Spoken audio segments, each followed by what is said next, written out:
Shërtohet dosja Veliaj. Togat e zeza që do të gjykojnë kryebashkiakun kryesohen nga Angjëllushe Tahiri dhe antarët Rudina Palloj dhe Alma Kodraliu. Një vit pas arrestimit, Veliaj do të nisë betejën në gjykatën e posaçme nën akuzat për korrupsion pasiv në 13 episode të ndryshme, pastrim parash, shpërdorim detyre, mos deklarim të ardhurash në bashkëpunim.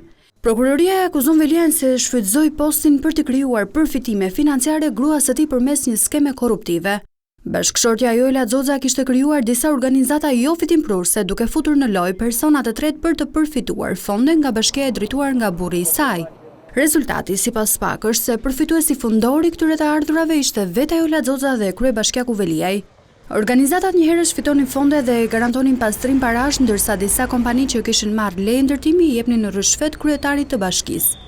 Tani më Veliaj do të ketë dy betejë, atë në gjykatën e posaçme, një tjetër në kushtetuese për masën e sigurisë arrest në burg. Në 3 nëntor, njëjta gjykatë i dha të drejtë Veliajt pasi goditi vendimin e shkarkimit të tij duke lënë në detyrë atë si kryetar bashkie.